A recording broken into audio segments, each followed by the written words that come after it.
think that I just come in there and look for knockoffs, and that's not the case. You know, I'm actually a sharp, smart fighter. So, well, wait, I'm here. Who wanted to fight me? I really don't care who's in front of me. I don't feel like no fighter beat me.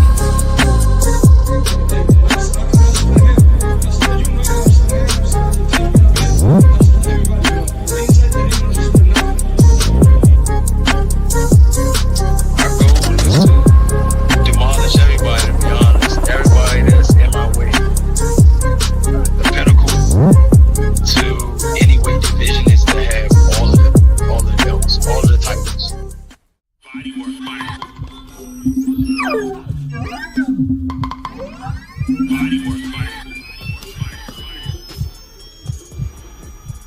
Welcome to Bodywork.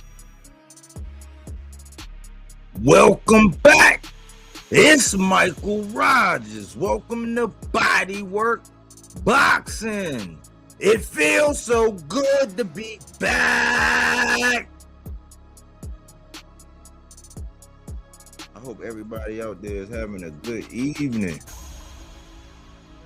I thought it'd be a good time to talk some good old boxing talk. Man, I would love to be able to put on my away jersey, man, and run up on some of these other channels, man, and see what they talking about as far as the up and coming fights. But whenever I go back and I look and I check, man, and I look for what we did the other day over here, you know, concerning the road, I'm not seeing and hearing nobody really talk about what we got coming up, man. You know, we got Richardson Hitchens, Gary Antoine Russell, the Ghost, Ryan and Mario Barrios, and nobody's talking about it. Everybody's still, you know, slightly hungover. We've gotten some truths about some things here lately. I think some of the hybrid, I think that thing's starting to cool off. I think that thing is starting to cool off a little bit. You know, I'm seeing people, the endorphins just stop. You know, the adrenaline, you know, and came back. You know, they caught their breath. They actually came up for oxygen. And they're sounding a little more level-headed, in my opinion, overall. And I just give the pulse of boxing. You know, but there's quite a few people still hungover. Oh yeah. They're gonna be talking cash money until this guy, you know, that's in my opinion, soft and strategic. You know, if I had to use two adjectives to describe him, and you know, the era that he's ushering in is soft and strategic. You know, I had made this comparison about T.O. and Shakur going into that last fight, and I was saying, you know, they're like two chess pieces. They like a knight and a bishop. You know, with T.O. being a knight, moving in that shape. You know, I'm like looking at it, and and all of these guys, it's like it never ceases to fail. That's why, you know, when you're number one and you're on top, there's good and bad. It's yin and yang. It's pros and cons. You know, but one of them is heavy as the head. That wears the crown, so everybody and their mom can come out and call you out, which is cool. You should aspire. Some people get the privilege of being able to do it when they're nowhere near it. It's like, it's good to hear it, but like I always say, use your call outs wisely. You get out there and you do something devastating and you have a stellar performance, get out there right afterwards in the ring in a snapshot. Give us your commercial for what you got going on next, what you looking to do, and seal the deal. But we in the era now where people throw rocks at the glass house, living in the glass house. They throw stones, they throw boulders, and they attack like on some King of the Hill, which is cool because you should strive to. We should be in the Highlander. Some people pick and choose when they want to hit their stride and run up that hill. Some people wait. They do the dung beetle thing. They'll say, hey, man, go ahead and I'm going to let him go grab this and this and this, just like the Joker when they did that robbery. And everybody did their job, and slowly but surely, going all the way back to the bus, they were just eliminating each other, playing cleanup. You see that all the time on these movies. So they doing that. But now we're in a time where once somebody gets the juice, it's like they can move however they want. What do you mean, Mike? If you listen, I'm going to tell you, right? Listen, a while ago, I told my father-in-law that boxing has changed. You know, I was saying my first video was, you know, back when, I think it was around the time when the first video that I did, when I actually started saying, all right, I'm going to start making content. It was around the time when Canelo was pussyfooting around with Caleb Plant. You know, and I was saying that it was WWE, WWF. Fast forward a couple years, talked to my father-in-law. I'm like, hey, man, boxing has changed. Now, you got me. I'm 45, but now at the time, I had to be, 43? I was like, man, now you got me. You know what I'm saying? Like, all eyes and ears is at the tower when you talking about this boxing, because you was around. You seen some things. Closed circuit TV fights and how it was made. A lot of the big fights, you was in tune. But I was saying boxing has changed. It's not that old school mentality. And even when I was around, there was an old school mentality where, like, can't nobody else but me be in a mess hall with my chest out. You know, and I know my father-in-law, I'll get to that, Maylazar. I'll get to that. I'll break it down. Nair Albright, though. Cookie Monster. Bodywork. Salute Cookie Monster. Mic check. 1 2 1 2. Definitely sounding crystal clear. That's what I like to hear. Definitely appreciate you. We be needing them microphone checkers. But a lot of that, like that thing that Mike Tyson had. Mike Tyson used to say some pretty vulgar things. You know, but Mike Tyson had that energy, and he was like, nah, man, it's not gonna be two of us around here prowling around. Like, what, we gonna split the sandwich? You know, but we gonna share the first meal together? No, man, no. There can only be one. On some Highlander, some Predator type stuff. That's what we are. So now, in this generation, they don't believe that. They let the media do the work for them. You know, I hate to sound like a broken record, but he who controls the printed page controls the thinking of this age. Meaning, if they print the articles about it, if they're reporting on it, if they're doing any of these things, like any way that they can manipulate you with any kind of media, whether you're reading it in an article, whether you're seeing somebody talk about in an interview, you're viewing a little shorty short while you in the toilet, dropping the Browns off at the Super Bowl. You know, you getting your information. Like, if whoever controls that controls how the masses are thinking. But some of us are not with that. Some of us, we over with that rote memorization and regurgitation type stuff. We have tapped back in, we have tuned back into ourselves, and we say, you know what, we're going to think about this stuff comprehensively, critically. There's nothing you can tell me. I can go back and do the research, introduce something, let me challenge it. You can't even challenge what people say without being accused of being a hater. People will unsubscribe, subscribe to you because of your popularity and what they think they might be able to get up off of you.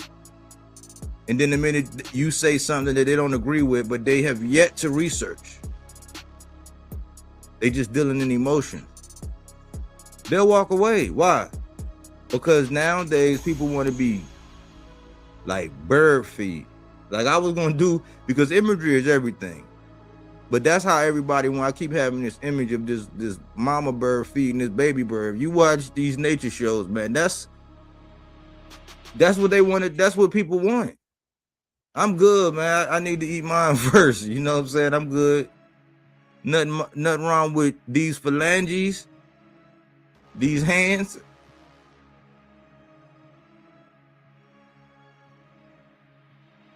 It ain't nothing wrong with my mandible.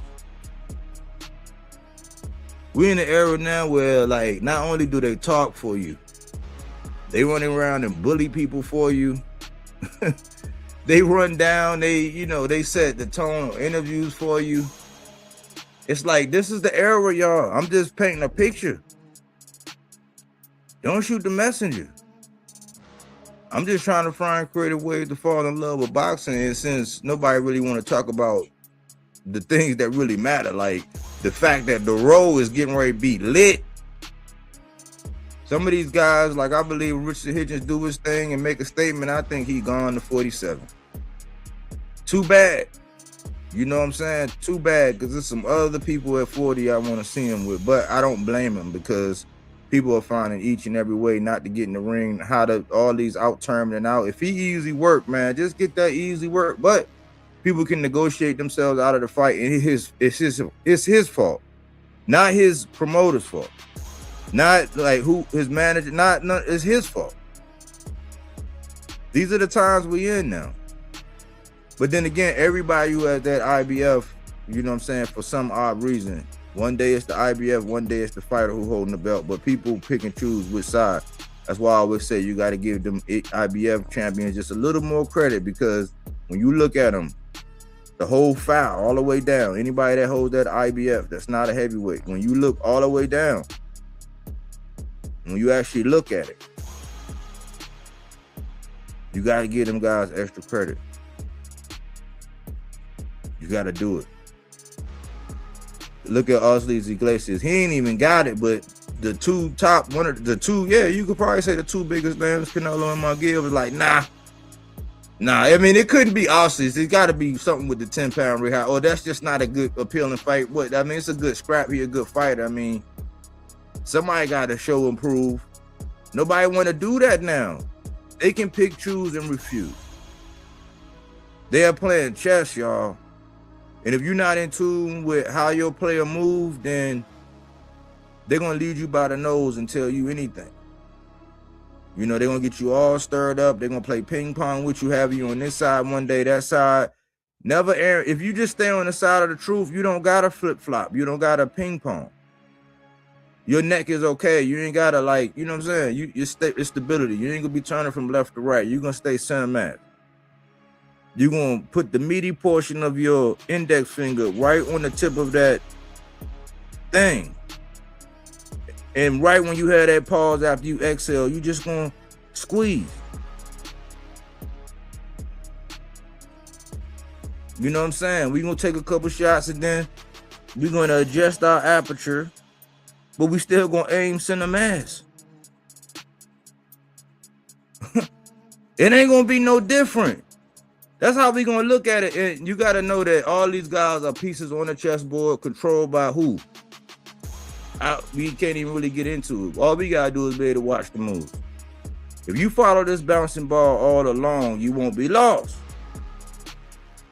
But sometimes that means pushing away and actually going to go do some research yourself. If you always allow somebody else to put gas in your tank, food in your mouth, money in your bank, you're going to be in a bad way. Sometimes you can't just take what these people are saying. You got to go back and do the research yourself so you be more empowered. But I'm looking at it like a chess game. I find creative ways to fall back in love with the sport of boxing. I know it's a chess game. They're all pieces on the table. We got to watch how they move. And some way, somehow, just keep our fingers crossed that the boxing gods going to hit us off. You know what I'm saying? Like, if you ain't gonna call out nobody, if you ain't gonna call out your mans and them or speak to anything, like, just don't be so, you know what I'm saying, loud when it come down to these other things. Cause there's a lot of people out here, man, that be flip-flopping, man. They be sounding like hypocrite. It just depends on which fighter. I'd rather you tell me, hey, man, I'm biased. This is what I think. And I'm like, okay, cool. That way we ain't gotta go And to, you know what I'm saying, we ain't got to go back and forth. But nobody really, I mean, when it come down to really debating, like when people get challenged, they get defensive and offended, they mute you, they do all kind of stupid stuff. It's like you just want to argue, you want to make content, you want more followers. I just want to smack you in the head with this truth. I just want to go to the liver with this truth. That's all I'm trying to do. But I've been waiting, I've been watching, I've been looking at everything that's going on, man. And I'm only really addressing the things that are pertinent. I want to be talking about the Road 140. That's not appealing to everybody. I guess everybody gonna microwave that shit next week. I'm not sure, but I wish we got more in depth with that, man. People want to talk about that, and I'm excited about it because it's the Road. It's big implications. We already got a minimum of 4 major upsets. I ain't talking about and it's more boxing. This boxing that then took place that you can't. I mean, you can watch it all, but that's a tall task. There's a lot of boxing going on, but we already. I mean, we only in February. You know what I'm saying? A couple days away from mid, but we already had 4 major upsets. Think about that. Let me go ahead and get into this housekeeping.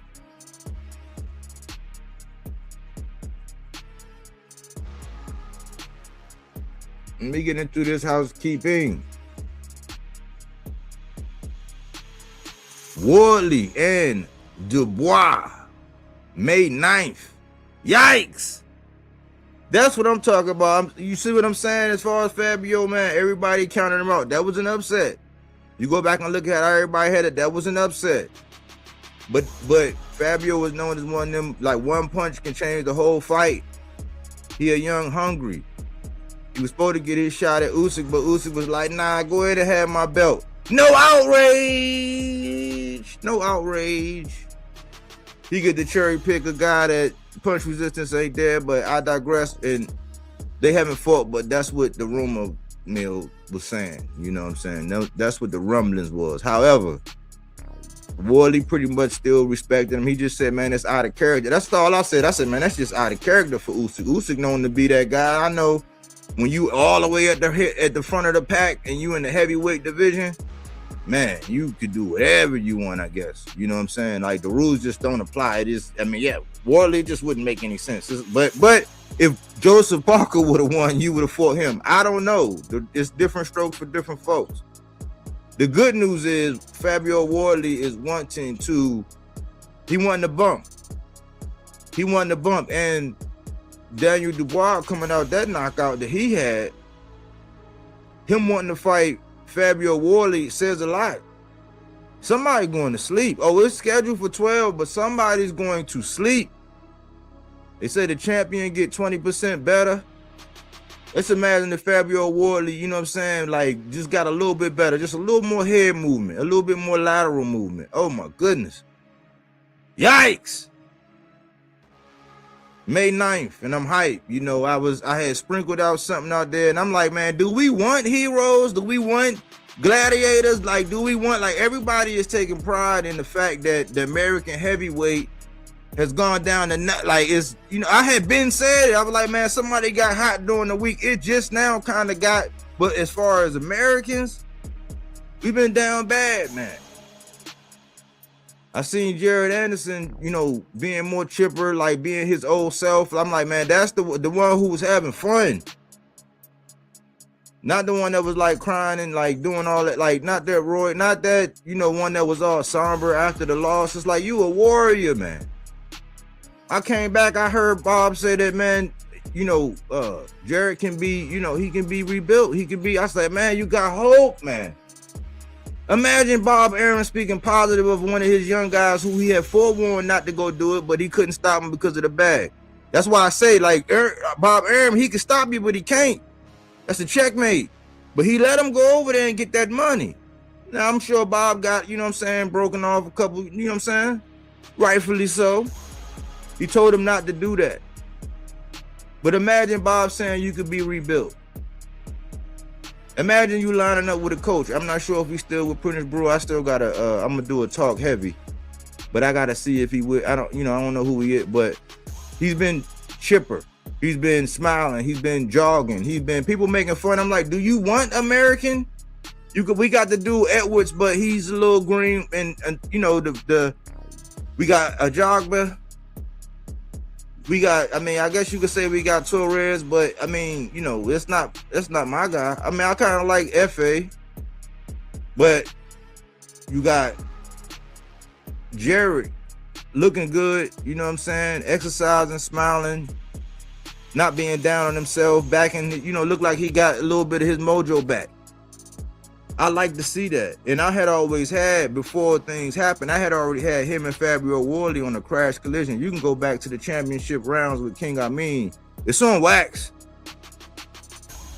But things happen and Jared Anderson is back. So right now, I'm excited that Worley got the momentum. You know what I'm saying? Itama doing his thing. There's a couple other guys that, you know what I'm saying, like that's on the prowl. But to hear that we might get, you know what I'm saying, because these things got to cross the line now.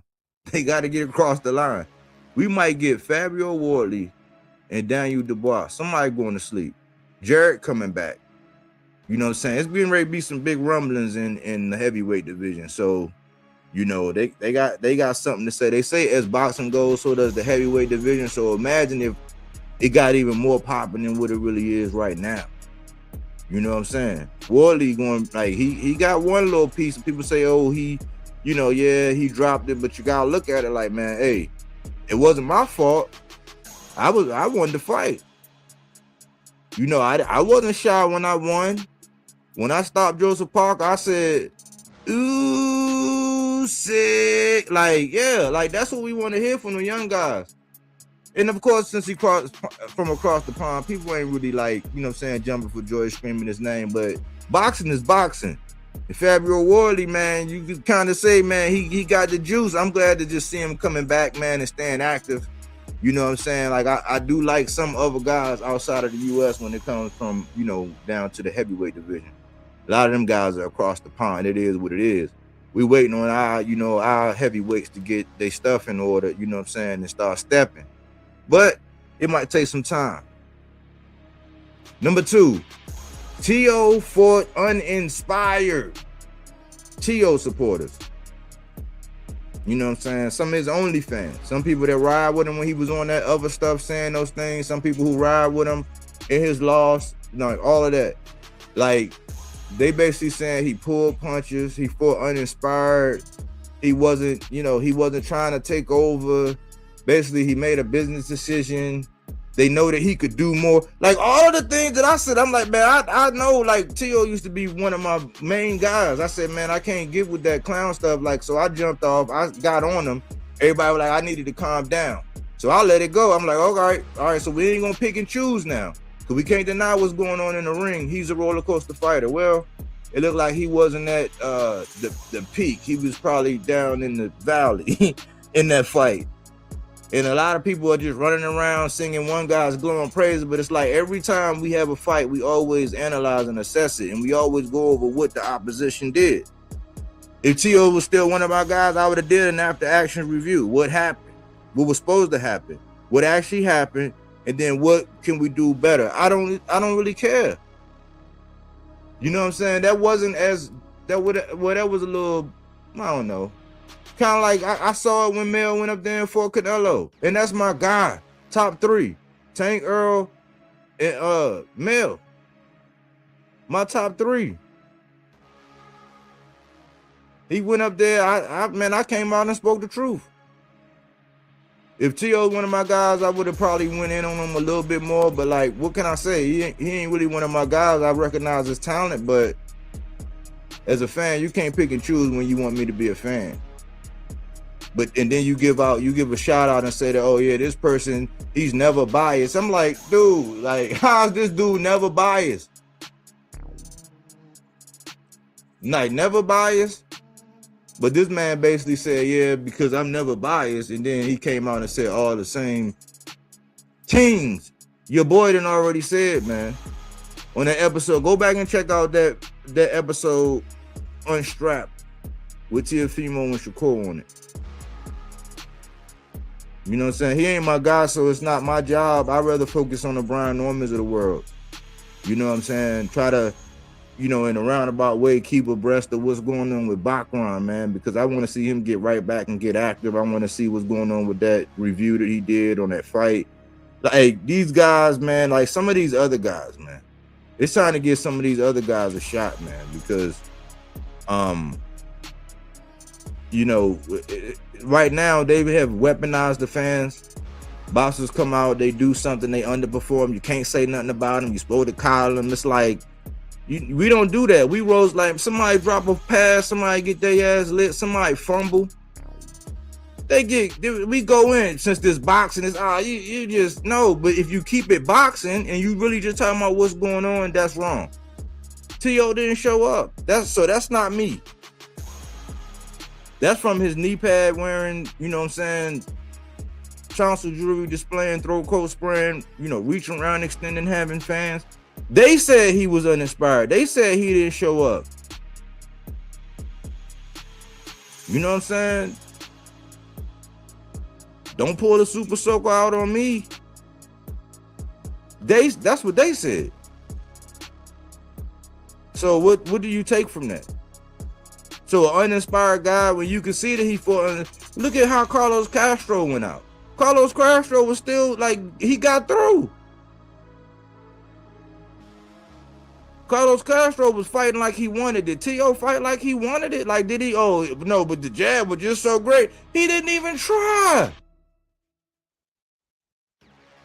He made a business decision, y'all. I'm not going to hit it too hard because the hyperbole is dying down. People are coming down to their senses, even down to the fact that they're actually coming out saying the same thing that we said about the fake outrage.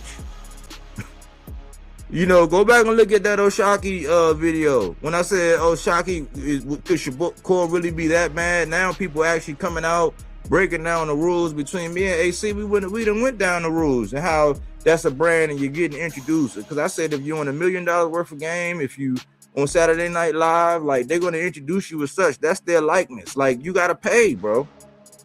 So now people are just taking that, expounding on it, going way more in depth with it, focusing on it, talking for about 18 minutes.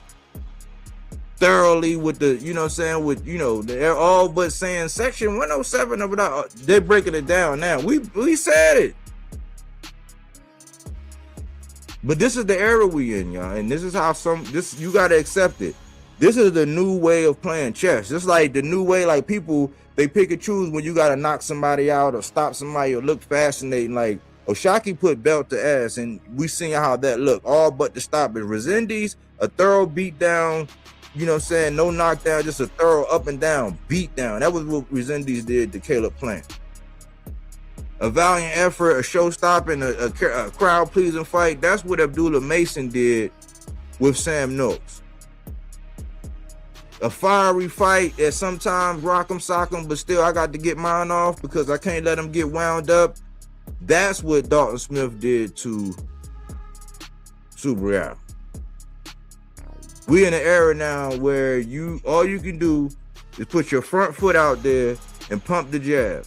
And if your opponent just keep running his head into that brick wall, they just gonna praise you for having superb defense and your fencing abilities. You don't even gotta step on the dude. There's even no requirement to step on nobody. Don't knock them down, don't do nothing.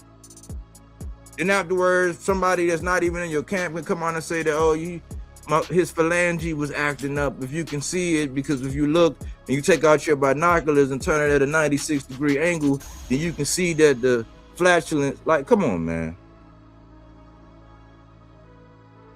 That's where we at. T.O. dropped the ball. I said this was going to be bad for the business of boxing, y'all. And I hate to be the bearer of bad news, but it's only because there's going to be people. And I say precedents. There are going to be people that just like when people made moves, like some of the things that Bud did, some of the things Shakur starting to do, there's precedent. The thing that Devin did, with jumping up and hopping up. Now Keyshawn want to jump up and hop up. So now, like, these things, this precedent set. But these are the ways that people can move. T.O., I believe that he would have went on and challenged the name, and people would have still been invested with him because they would have still believed that at the end of the day, as a champion, he was going to go out on his shield. He was going to make adjustments. He was going to have to get beat to sleep before he got unstrapped. It wasn't that.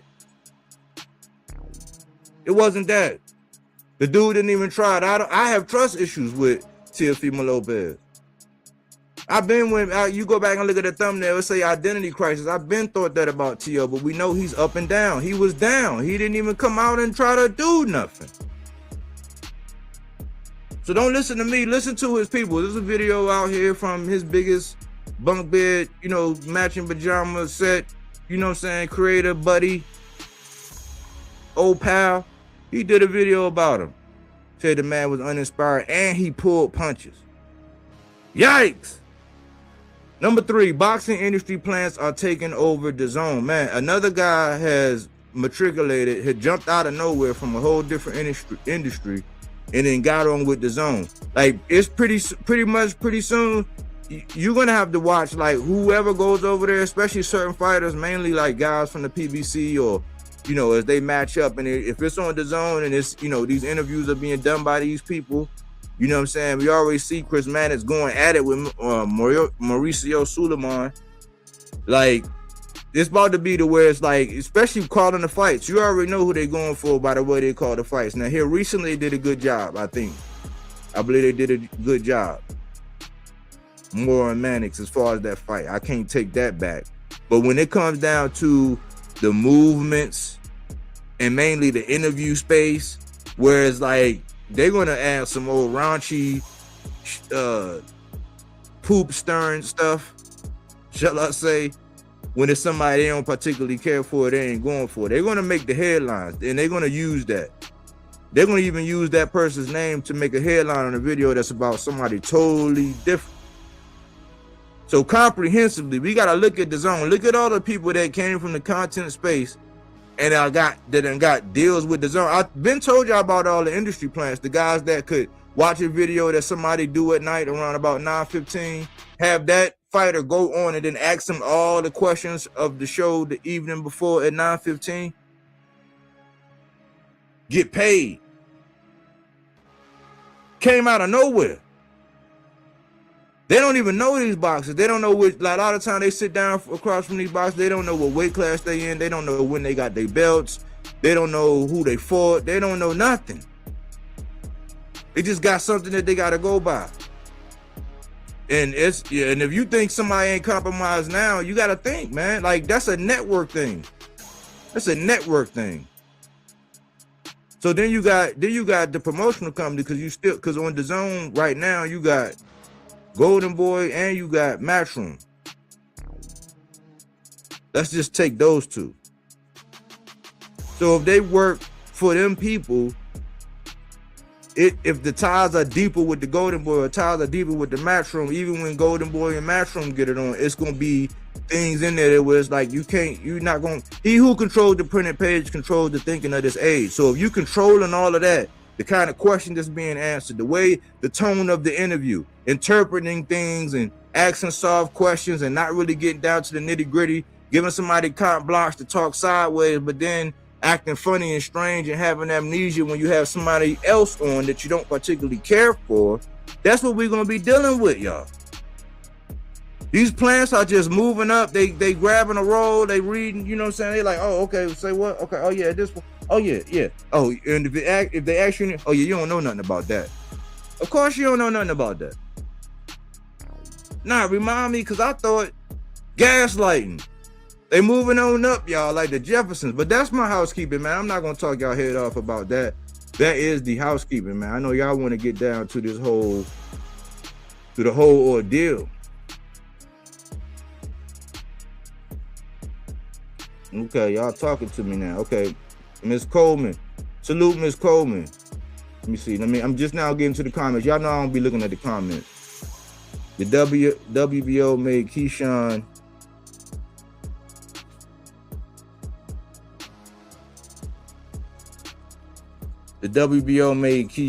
the number one contender at 140. I had already forecasted that this was going to happen. I'm gonna ask you not to get your blood pressure high because there was nothing we can do about it. I said, man, you can't have two best friends at 135 claiming that they the best, but they're not gonna fight each other. I said, so as they move up, because you know that's not their right weight class, this was gonna happen. That's why I said when Shakur came up and he said he did that interview and he was like, yeah, I'm gonna go up there and get that belt, and then I'm gonna let my mans have it, you know. And Keyshawn came out and was like, nah, I'm going up to 140. Like I said, my instant reaction was, it don't work like that. It don't work like that. People, oh, and then look what happened. Boxing don't work like that. You know what I'm saying? So whatever he do, all I know is that it's a couple. Listen, anybody right here, look, anybody right here. See, this is the kind of stuff I be wanting to talk about.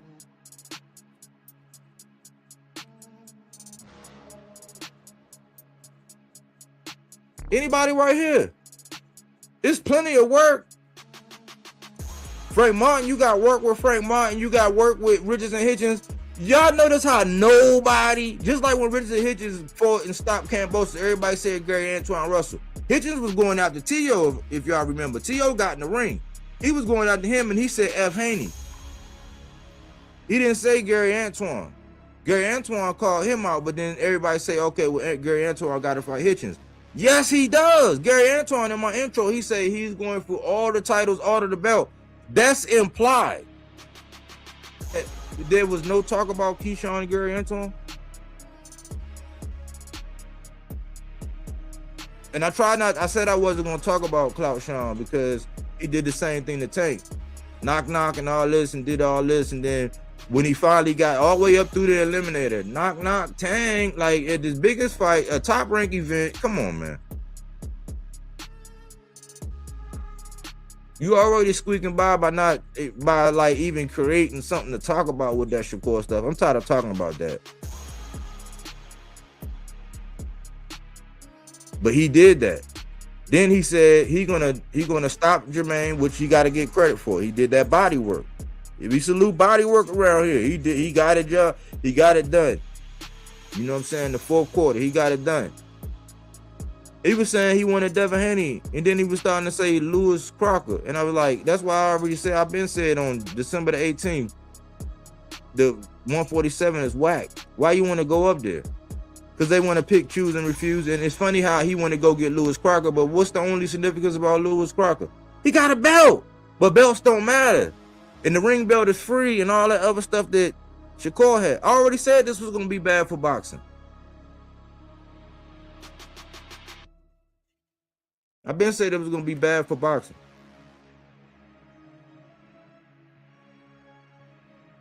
Frontline. Salute.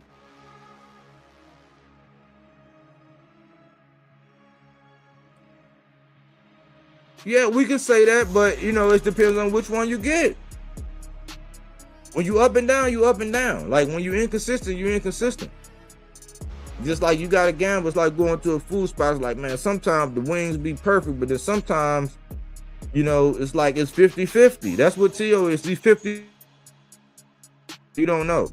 He's 50-50. But he's not the only guy that fight like that. There's people that it's a history of people who, like, the big bright lights, everybody's not made for the big bright lights. That's why you got to respect, you know what I'm saying, the guys that's been under them big bright lights and then has, like, sustained success. You got to respect them. But this is what I wanted to get at.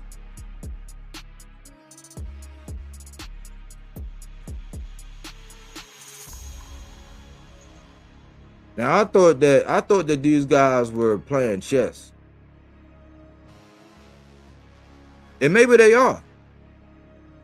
You know, a while ago I said, man, what if these guys already have a plan? They already kind of have a timeline, and they was giving orders to where you go back and you say this and you do that and you make these moves, and then I'm gonna go say this and do that, because it just came out here recently, and people are saying that Shakur had a 5-fight deal.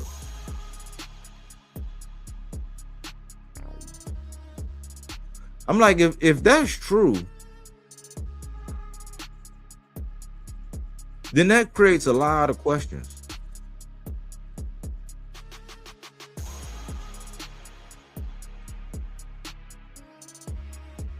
I think T.O.'s dad gotta go. Yeah, he need to be there in some capacity, but not that lead guy. 100 Bodywork boxing. Salute Johnny Allison. But listen, y'all. If Shakur had a 5-fight deal, do that cause y'all to have a lot of questions? Because if you look at it, like the last couple of interviews, like when he said when he came out and he was like, EFF Tank, like when he came out and was saying that, I was like, haven't we seen this play before? Haven't we seen this play before? Let's just take and replace downtime for like doing 90 days, and let's replace that with a car wreck, and let's actually look at who was considered the guy, and look at what was said whenever said guy had something going on. One might have been a legal issue, time off, doing this, satisfying that, whatever. One guy might have been down because of the eye injury. A little bit more than a fender bender. Do you all recall some of the things that was said? Oh yeah, man, like on Ak and Barack. That's why I say, man, they love reporting on them friendships, but like on Ak and Barack. Oh no, I don't need that. Will my legacy take a hit? No, I don't need that fight. That fight's behind me. Now I don't think I'm gonna fight him. And then as soon as he get in the car wreck, well, man, tell that man get his panties out his butt. Y'all don't remember that? Like all of that talk. Like ain't this like ripped straight from the same page?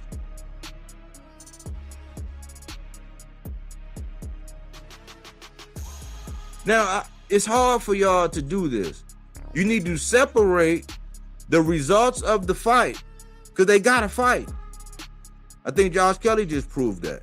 I think Figueroa just proved that. That's why they gotta fight the fight. Them 4 upsets we talk about. I think that's why so they gotta fight the fight. But if you can, for 1 second, you got to go back and try to not think about the result of the fight. Think about all of the shenanigans before the fight. When you peel back the veil, who was actually playing the games? Like who was about and look at, we got people right now, and I'm not gonna be one of these fans. I say, listen, man, Earl, my guy, as long as his punch resistance is the same, because I don't want to go through what I saw when I saw Roy start getting knocked through the ropes and all that, and Roy couldn't get enough. He was like, man, don't stop till I get enough. I'm like, Roy, you done had enough. It got to where I didn't want to see Roy. I told y'all, Mike Tyson made me walk away from the sport when he lost to that dude and kissed him on the cheek and said, I have money to feed my family. I was like, man, what the fuck? I had people over. I had a cookout. I stopped. Earl and Tank brought me back. Those are my guys. And Jamil.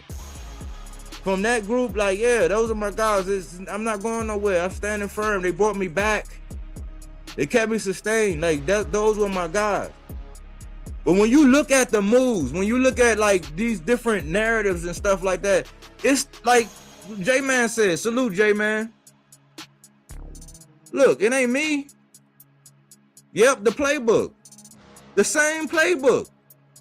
It's the same playbook, y'all. So you're not gonna get me. And I did get hyper. But when I got hyper the last time, when I did my little rant about Tank on Friday, when I was scratching like Tyrone Bigum's, y'all got any more of that recency bias? When I snapped on that, you know what? I looked at it and I said, look, I don't take nothing back. I don't take nothing back. I stand on everything I said in that video.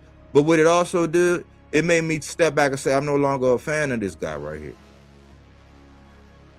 I'm no longer a fan.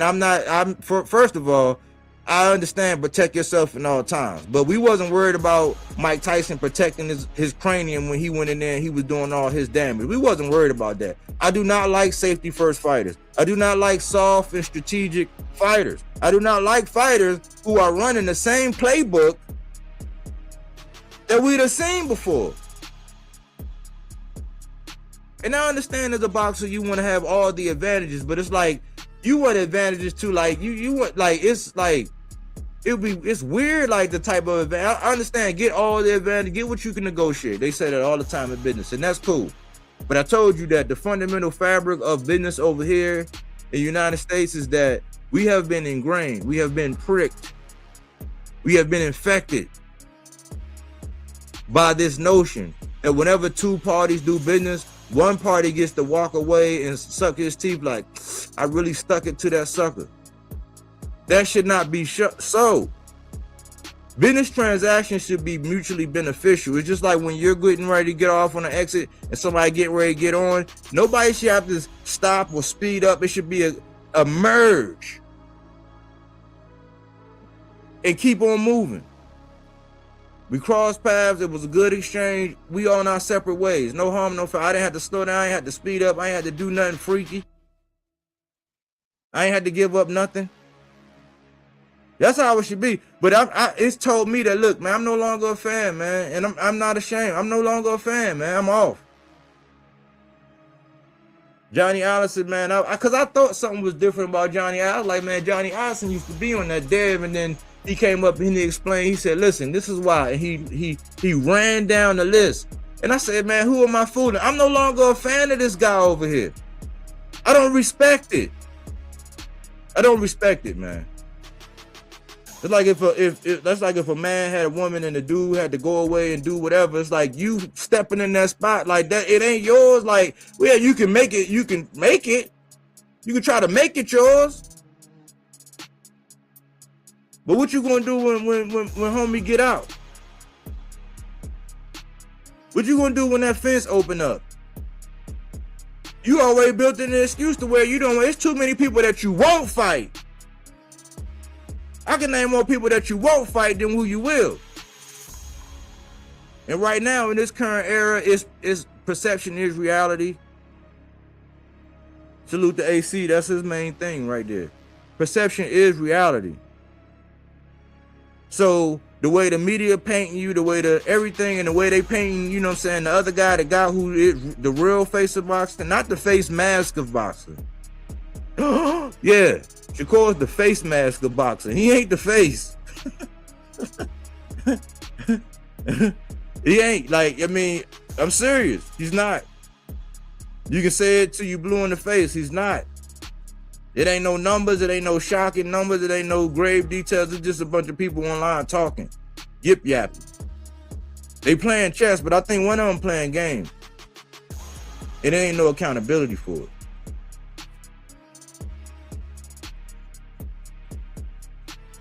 Aaron the Hawk Pryor was ducked by Sugar Ray Leonard, in my opinion. Man, with a box. Yeah, that's facts. That's facts.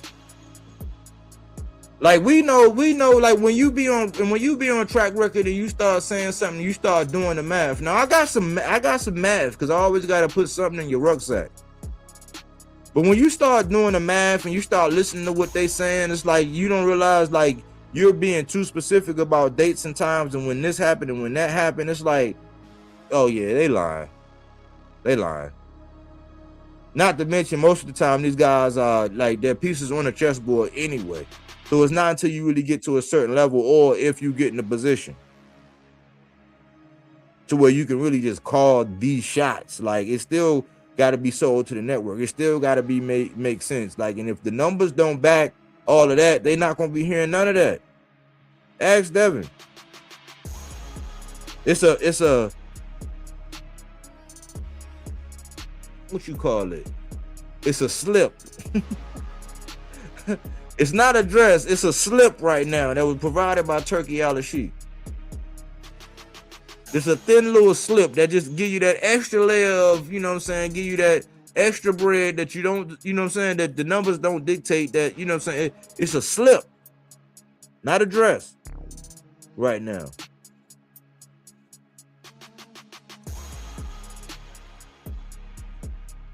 So people could say all day that somebody's the man and the other guy's not, but like the numbers don't lie. Like what people are saying don't lie. Like you got some of the Hall of Famers speaking out about, performances and who's this and who's that. You got people coming out with pound for pound lists that's like absurd. Like it's no rationale, no real reason. And this is what I found so funny. I'm gonna get into these numbers. I'm gonna show y'all. Let me show y'all something. Just so y'all know I'm not, y'all know how I get down. You gotta look at some of these timelines.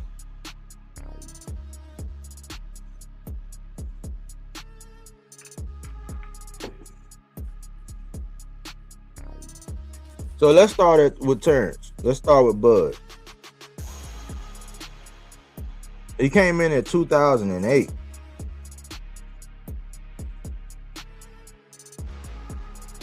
So that's a 4-year head start on Earl. That's a 5-year head start on Tank. That's a 9-year head start on Shakur. Now, Bud, he didn't get his title until March 1st of 2014. That was for the WBO lightweight against Ricky Burns. That was in Glasgow, Scotland. History was made.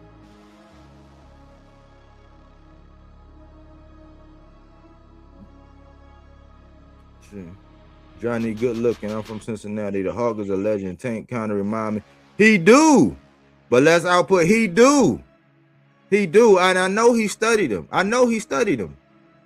J-Man. Salute, AC. Salute.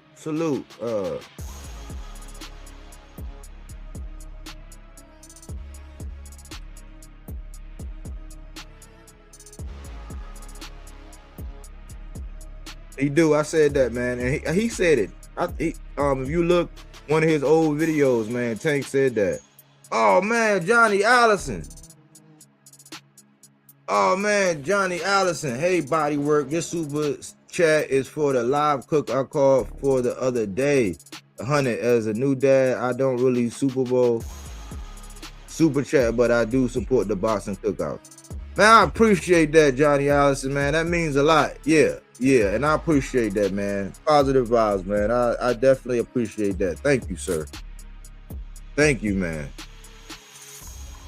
Yeah, man, and that's how I am. I said we the 300. Like, this is a channel where I said if you got input, you hit me up. I ain't, you know what I'm saying, I ain't really got nothing going on because y'all pretty much know my schedule. I gotta break it up every now and again because people be, it get weird out here. But this is the kind of channel where you can have input. You can reach out. You know what I'm saying? You part of the 300. You say, hey, man, hey, Body, let's blah, blah, blah. Hey, you know what I'm saying? Like, I'm going to get out there and get in front of it, man. And we're going to make it happen. Because I especially if you rock with me. If you rock with me, you part of the 300. Y'all that matter. All subscribers matter, man. My 300, my people, all day. Appreciate you again, Johnny, man. But history was made with Terrence Crawford, right? So he had a 4-year head start on Errol Spence. Errol Spence came in 2012. He was in the Olympics. He was in that same class as Wilder and Gary Russell.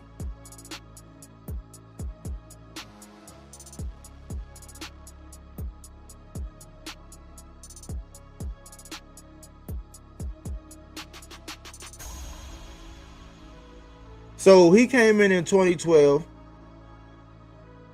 and he got his strap in 2017, May 27th, 2017. It was the IBF, y'all. It was the IBF. You know that 10-pound rehab? He was in the welterweight division. He came right in at the welterweight division. Well, actually, he came in at 154, and then he dropped down. But that's where he campaigned at, welterweight. He got that belt off of Kell Brook. He went over there in Sheffield, England. They was throwing brownies at him because that used to be Kell Brook thing. I mean, I got brownie for you. I got a brown. I can't do it. But they was throwing brownies at him and stuff like that. He went over there. Kell Brook was getting out on Earl at first. Earl corralled him and broke him down. He quit. He quit. He was on his knee and was like, I don't want, like, he basically shook his head like, nah, no, like, nah, man. I mean, I'm good, man. Stop going upside my head. History was made. Oh, yeah, that Ricky Burns, that was a decision. Unanimous. Ricky to Bud. Tank, he debuted a year after Earl in 2013. He got his strap January 14, 2017. Early. 4 months, 13 days before Earl. That was the IBF with Jose Pedraza, when Pedraza was the man. They called him the sniper. He did that in the Barclays, Brooklyn, New York.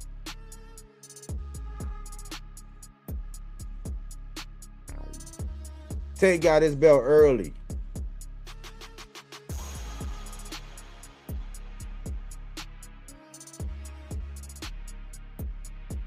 Fact.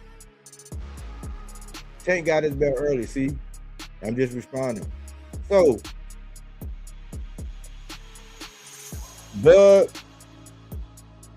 6 years. Earl, 5. Tank, 4. Shakur, 4 years.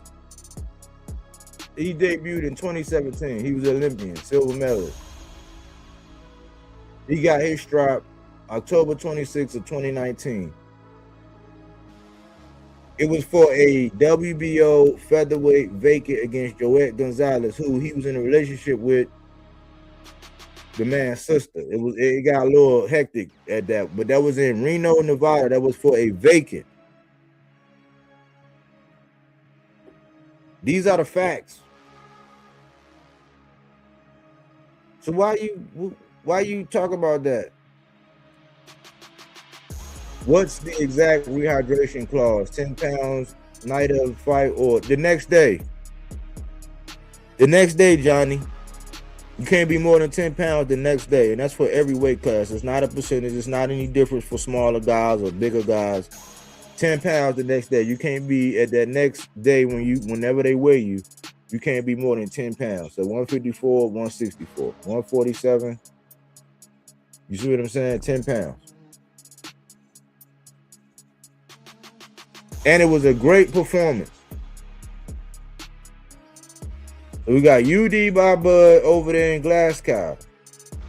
You got Earl with the IBF 10-pound rehydration strap against Kell Brook. Made him quit in Sheffield. You got Tank, the IBF again, 10-pound rehydration with Jose Pedraza when he was the man. Knocked his head off, crumpled him in Brooklyn. And then Shakur. WBO featherweight vacant, Joette Gonzalez in Reno, Nevada.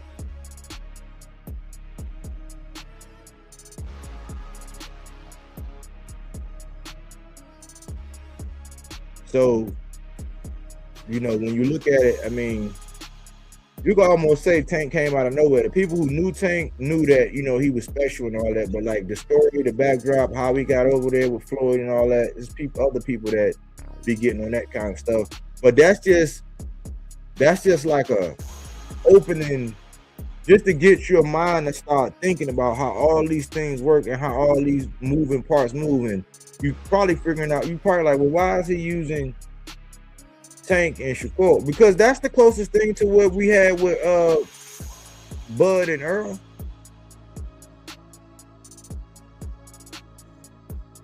This is the closest thing that we had to This is the closest thing that we had to Bud and Earl, and it's four totally different styles. It's four totally different styles. You know what I'm saying? It's just like, so I'm not saying that four totally different styles, but the demand, what people want, this Cold War, it ain't really going nowhere. But I want y'all, so your blood pressure don't get high, I want y'all to go back and look at and try to not get led by the nose on a real timeline that you can really expect anything when it comes down to Bud and Earl. Because when you look at it, when Earl got his strap, he was at welterweight. Bud was at lightweight.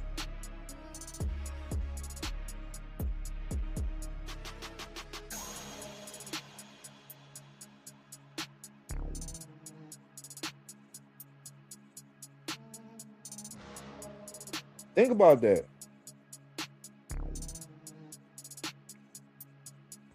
He came in the game in 2008.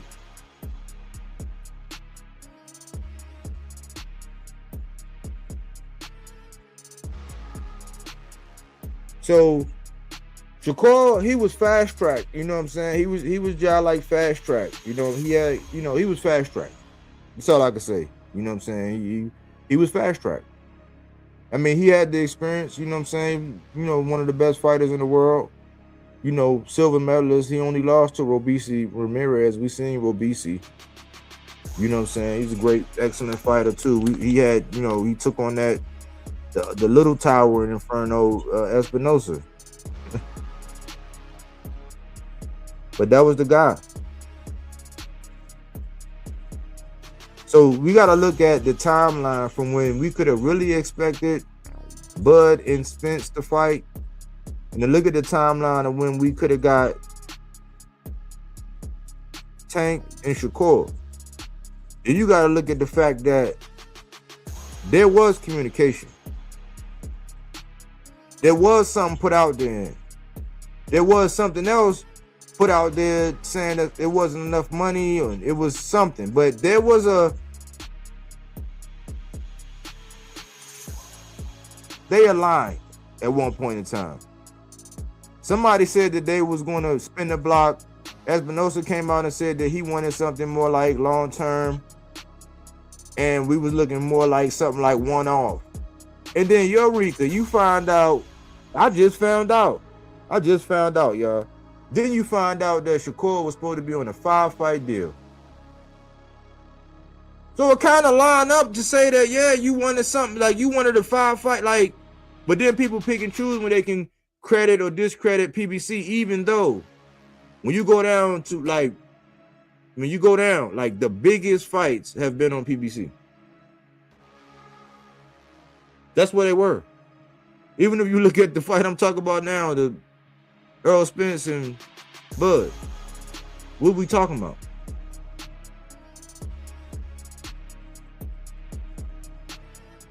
So this is what I'm asking y'all. I'm asking y'all that, like, you gotta look at, okay, because think about what just happened. And I see you, man. Earl versus Tim Tszyu.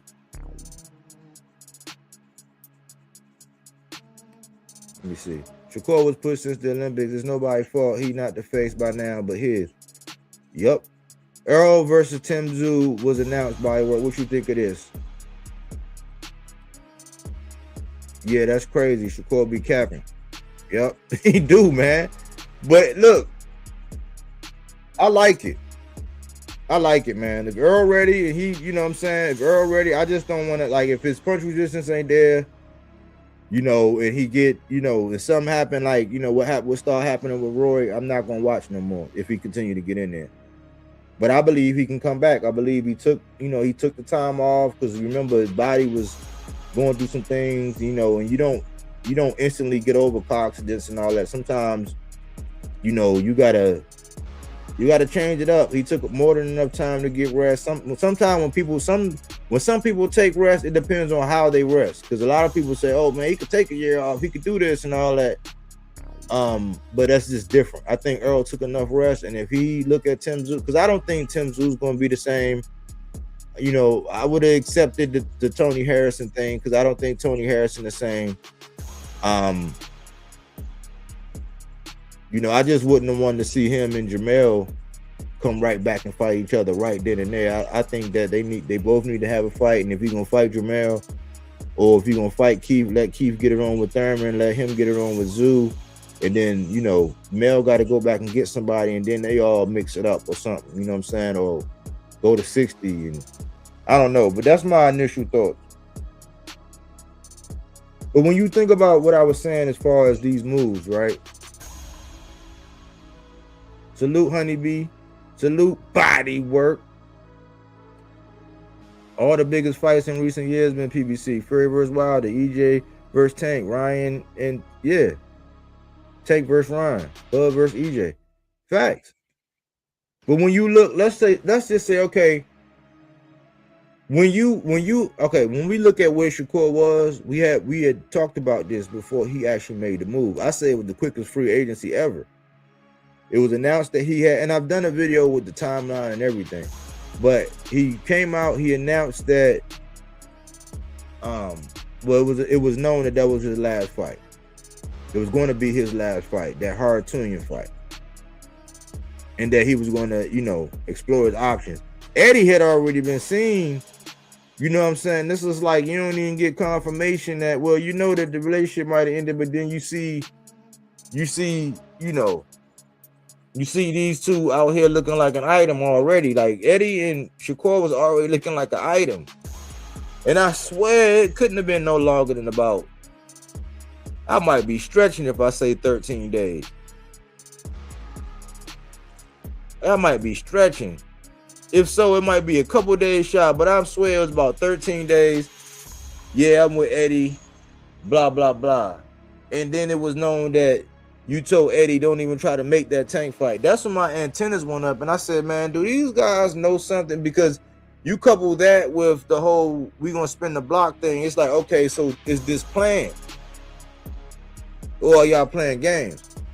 Because how do you leave where you got one strap and there's two other straps on your label? Like, it's two other straps on Top Ring. You got the third. Tank is over there with PBC with one, and that's the biggest fight.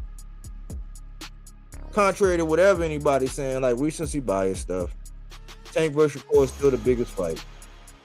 Don't matter if it's 135, 140. People, I really want to see it at 135 because that's where. But if they decide to do it at 40, hey, at this point, man, I'm almost about ready to slide, man. I'm almost about ready to say, all right, give it to me at 40 then. But now that it's known that you went over there, you told them not to negotiate a deal with Tank, and all this time, you had a 5-fight deal with Eddie. Not to mention when you first went over there, when it was announced, I came on to the video called Load Management. I compared it to what's going on with the NBA and how they started doing the load management. The NFL kind of cracked down and said, nah, we need all our chips with dip. Y'all we gonna make these last couple games count. So it ain't gonna be, you can load manage if you want, if you got everything sealed up like what we did when we, as an Eagles fan, we put all our starters on the bench and let our backups play in our last game.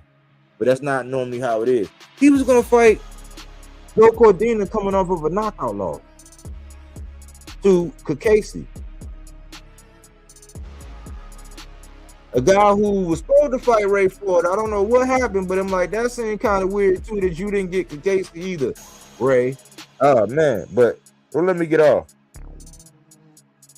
That was one of them, and then the other one was William Zepeda. And I said, how is that gonna work? Because he with Golden Boy, so he wound up not getting Cordina. He did get Zepeda.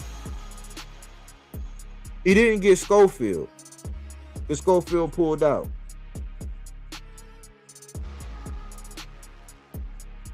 And when you look at this 5-fight deal, It's almost like he went all around the world and I can't find my baby. And guess where he went?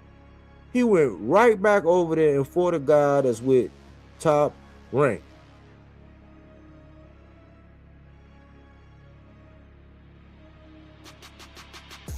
He went over there and fought a guy that was with Top Rank all along. We knew about, people say it was 5-fight deal. It's an article out there, it's a video out there where I did. I said it was like a 6-fight deal, 18 mil, and I don't even pocket watch. I'm just giving y'all facts. 18 mil and upside, like minimum. Meaning that depending on the fight, he could make more, whatever. You know what I'm saying? That was the minimum. 6-fight, 18. So that's 3 minimum plus, like, you know what I'm saying? Minimum. So you know you got a dance partner, you eating. We knew Morataya was there. We knew more than likely somehow they was gonna share the same division. It was Keyshawn was right there. Loma was on there before he decided to go ahead and, you know what I'm saying, first he played that game. That's how we got to Shakur, because Tank sent him an offer. He was like, no, I think, family time, I miss wife, I've been through. And he had, because his country went through some stuff and all that. Okay, cool, whatever. But it don't sound right, y'all. It sounds like somebody knows, or they know something that we can't confirm. Now, the powers that be know. There are people who knew about that big fight like 2 years before that big fight and what the plans were for the big fight.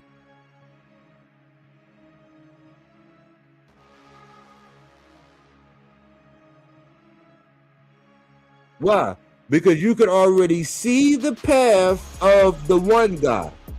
There were already links to it. There were already rumors to it. Oh, if Earl do this and he get this, he can get the Nello fight. So we knew that one guy. A lot of people say, oh yeah, a lot of people believe that Shakur was on Tank list somehow. Some people believe that, yeah, eventually him and Pitbull are gonna do a rematch. Okay, cool. Him and Ryan might do a rematch.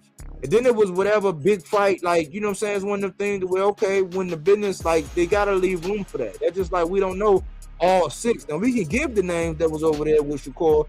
Me and AC done it before. We went down pretty much all 6 with a possible, you know what I'm saying, a variable in there with 2 of them. We could do that with Tank.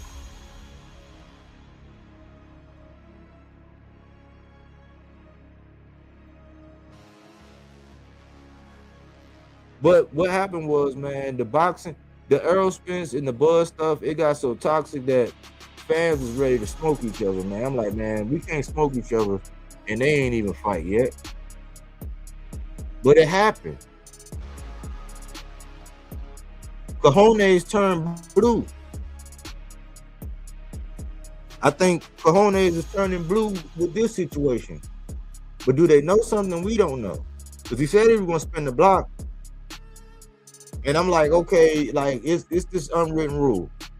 If the person that you're sitting down an interview with asks you about a guy who you don't care to talk about, then it was planned. Why? Because you can't put nothing out there.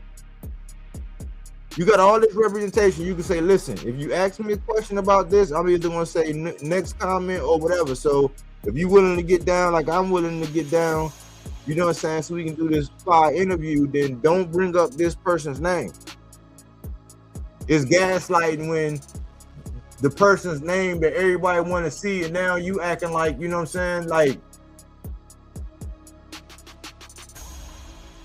if the other guy ain't doing that, if the other guy talking this smack and just dismissing you or doing whatever, that's what he's doing. You can't do the same thing and be like, oh, well, he did the same thing. Like, come on, man.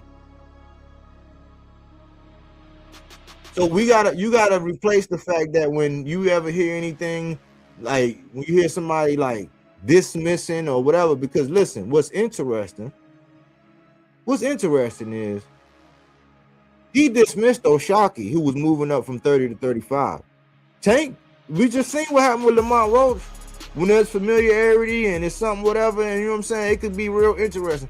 That's the same thing with him and Oshaki. Even though I don't think Tank and Roach, they ain't had no beef. They was pretty cool.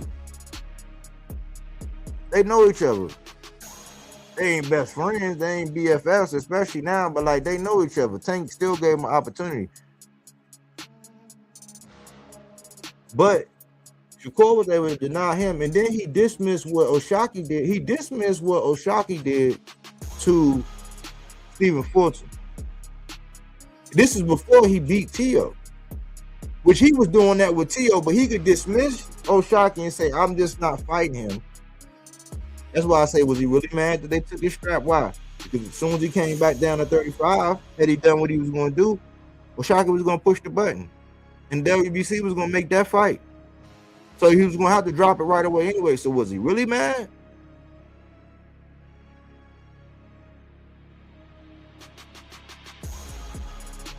But he was going to fight Casey. I mean, he was going to fight Joe Cordino, who got stopped by Casey in that first fight with Eddie. When you look at the guys that signed up with Eddie, what do Eddie do? Like, he have you fighting somebody probably from over there. He'll build you up. You might get a fight. You might, like, I mean, if you one of his guys, like, you know, if you really up under the armpit where you can smell him, yeah, he probably gonna take care of you. If you around his fingertips, hey, you might as well get out there and get on the good foot. But when you look at these moves by Shakur, man, I'm a little confused. I'm not a fan no more, but I'm a little confused, man. You're not gonna lie to me, man. You're not gonna lie to me like over and over again, and then like it ain't no accountability, and it's like, nah, man, you moving funny. You sounding funny. Like everything that you said you didn't like about some of the things that's about your ops or whatever, you get to do it now because you in the driver's seat. Nah, man, that's what happened in politics, man. When these guys tell us, oh yeah, man, we're gonna stop the crime and we're gonna do this and we're gonna do that, and you go down there and you check that box and you put that ballot in there, and then they hit you with the bait and switch. It's just like, you know, when you're young, if you had a daughter out there, you would tell her, hey, man, you know, these dudes, they only trying to do that one thing. As soon as they get it, they gone. As fans, as soon as they get us, they gone. They could tell us anything. But he learned from Bob Arum. Why? Because Bob Arum once said that boxing fans are like rocks. You could just toss them wherever you want. And that's what he's doing. I find it odd that when the cat's away, the mice are going to play. But it looked kind of different.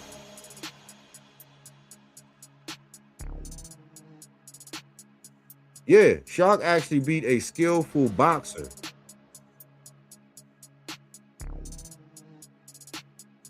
It was an epic fight too. Bud versus The Truth was a classic. His twin, salute. Bodywork, salute. Salute his twin. I appreciate you. If y'all haven't, hit the like button, man. Subscribe to the channel if you're digging the content. If you listening to this on the playback, talk to me, holler at me. I'll talk back. Hype the videos. Super chat. Like Johnny Allison, man, made my day, man. You could cash out, man. Support the channel, man. We try to cook. We try to be original. We keep everything facts. Like, this is a stake in the ground so y'all can know what I'm talking about, because, you know, I found it odd that people were outraged when they seen Floyd in that situation, because that's the Mario Barrios fight. When they seen Floyd doing that, they were outraged, and I'm like, hold on, man, that's his promoter. You know what I'm saying? That's Floyd, like, that's his promoter. Now, as far as the rules and going down and all, I don't know. You know what I'm saying about all of that? You know, that could have been real risky. But people were outraged by that. What Tank do? Tank went out there and pretty much stopped Mario Barrios after that. And he said, I think on the unofficial, you down. You know what I'm saying? He's like, what? Same thing like when Bo Mac told Bud about Sean Porter, like, yeah, I think you down. He's like, huh? How am I down? Like, he went out there and what he do to Sean? Same thing. Same thing. People were outraged, but people are not outraged now by what we seeing by like this whole. It's like because I used to like laugh. I thought it was an ongoing joke when you say Avengers. But if you think about it, if you got like, because look, that's Floyd, right? And then you got Coach Calvin, and Coach Kenny, the dynamic duo, Baltimore's finest.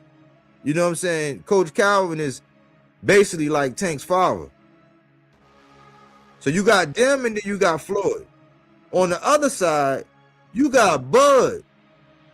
You got Andre Ward. You got Timothy Bradley. You got Eddie. You got James Prince. You got Turkey. You got Keyshawn, all of DB3, Richardson Hitchens, Ray Ford, Clarissa Shields. You got Chris Manick, Sergio Mora. You got all of these things, and all they do your bidding for you. Floyd was just his promoter, and people were outraged. I'm like, hold on. They praised Eddie for promoting this fighter and standing by. All Floyd really did was, because you look at it, they kind of had an up and down, kind of toxic type relationship. When you look at it, when you really put it under the microscope, I try not to get into that. I try to respect it for what it was. Even though we scrutinize all the other relationships, I try not to go there. I'm a fan of Floyd. I'm a fan of Tank. I don't get all outrageous when it comes down to Floyd. I don't know everything when it comes down to Floyd. It's a certain amount of things. I know inside that ring, blah, blah, blah. I know about his personality or his persona outside the ring and what he want the world to know. That's all I know. He was just his promoter. So this man got Eddie. He got everything. I'm like, if you can't ask this man to fight O'Shaquie, but then it's okay for him to fight somebody like Lamont Roach. But it wasn't good when Tank fought Lamont Roach or Ryan Garcia. But it wasn't good when he fought when Tank stopped Ryan Garcia. Like, I don't get it. Now, if they all say, hey, we all got to mix it up, you know what I'm saying? Either way, like, let's just say if we still had to see Tank versus T.O. Okay, cool. But if they all got to mix it up, that means that if Tank and Gary Antoine Russell come up in the conversation, cool. If Tank and Mr. Gary Russell come up in the conversation, cool. If Shakur and Gary Antoine come up in the conversation, matter of fact, they should. If Mr. Gary Russell Jr. wanted to fight Shakur, okay, cool. He want to fight Lamont Roach. O'Shaquie want to fight Lamont Roach.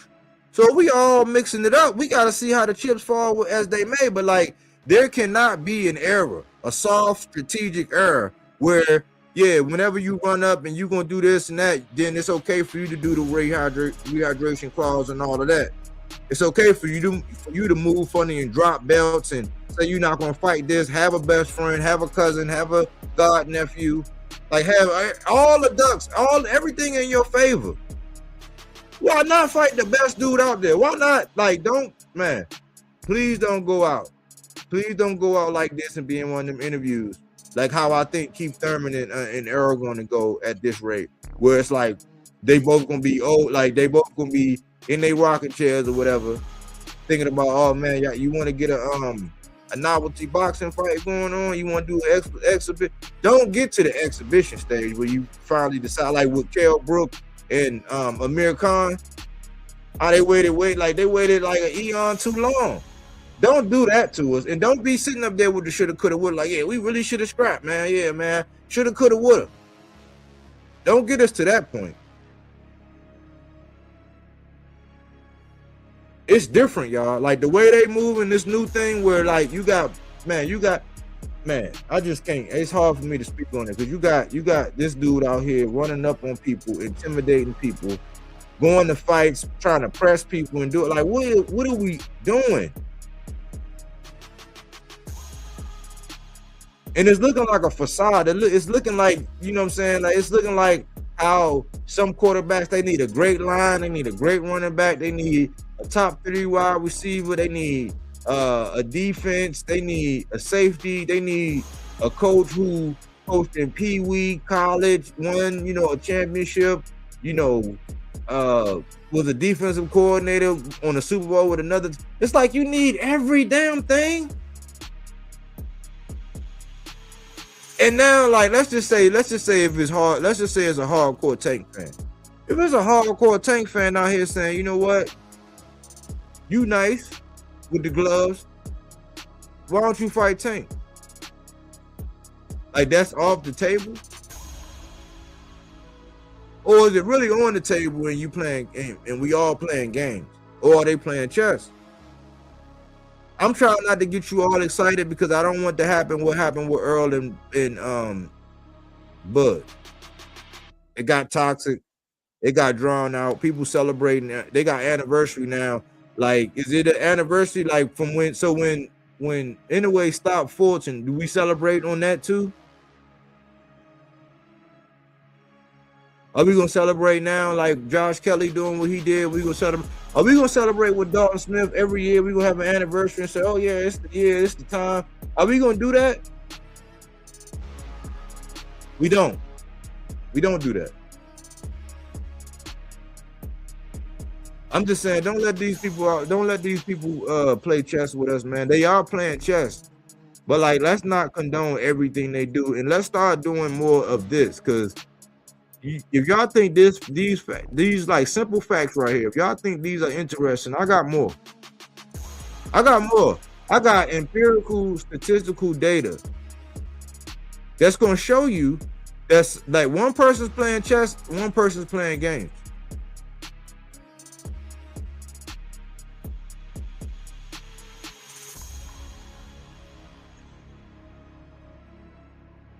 That's a great point, Bodywork. Apparently he sparred Shakur 2 times and his both mother. Yeah. That's what he's saying. That's what he said on Yep. They mad at that. Yep. Literally has Avengers. Yep.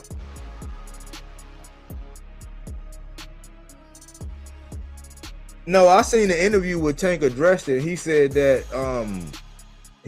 she was texting or Snapchatting, kept Snapchatting him or whatever, and so he thought something was going on or whatever. Tank I ain't never heard Tank say that was true. You know what I'm saying? But that's going by what Tank said on that interview. So if you believe what your fighter say, he said, nah. That's a weird situation anyway. But I wanted to put something on y'all mind, man. We got a lot going on, man. It's a lot to be talking about, but the bottom line is at some point, because right now I don't know if they got you. I don't know if they got you really in this mix right now. If we were talking about Bud, that'd be something different. Bud could definitely be on here.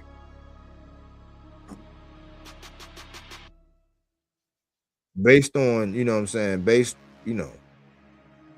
on a couple performances. But right now, I'm not sure if they have you on there. And I think that this right here or this right here, because it really makes no sense. Like, I mean, I would watch the Lamont Roach, and if Shakur went aside, even though I don't care no more, I don't even care. If Shakur decide he gonna do a one-off and go fight Lamont Roach, okay, cool.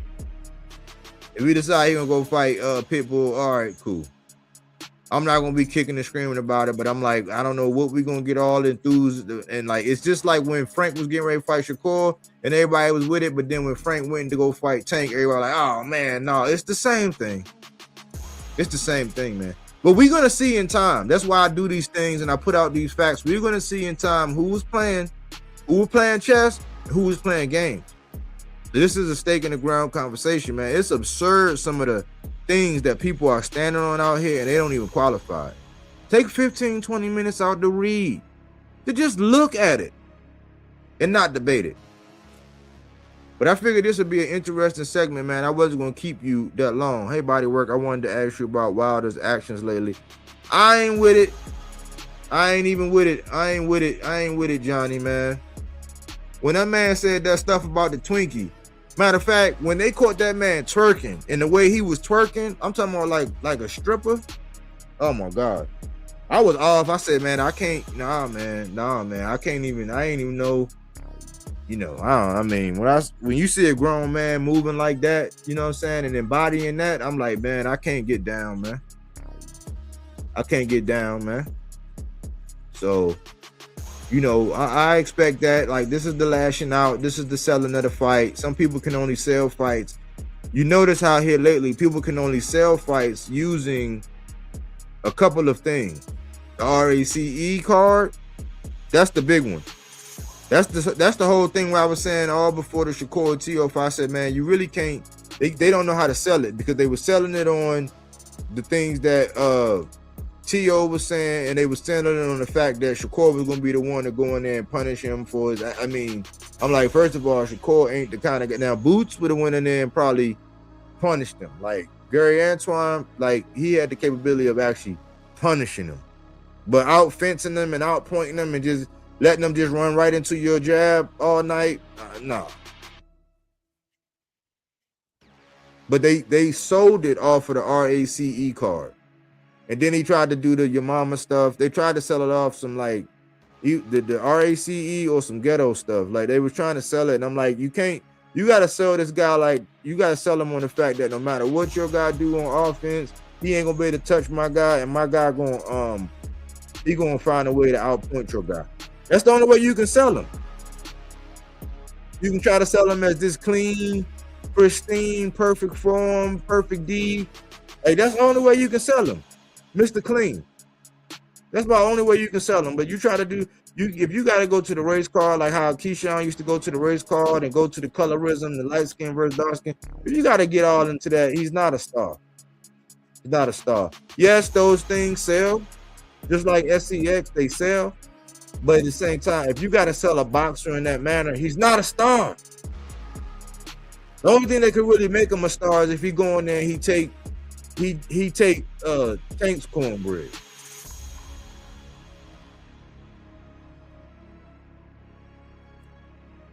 But on life, you say, hey, man, somebody try to take my cornbread, you're gonna be picking some teeth up off the floor. You try to eat my cornbread, ain't nobody gonna take my cornbread. But that's how I feel, y'all. I just wanted to put something on your mind, man. I appreciate everybody who engaged with me, man. J-Man, Johnny Allison, his twin, AC, Melazar, Honeybee.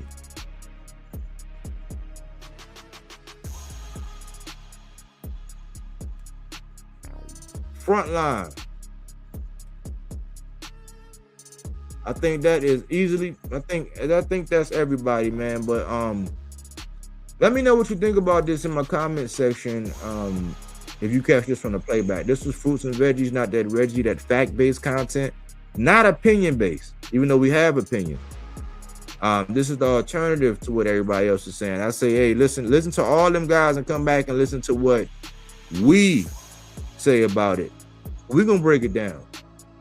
You know what I'm saying? We're gonna talk about the X's and O's. We're gonna talk about the matchups. We are gonna draw our line in the sand. We will eat crow.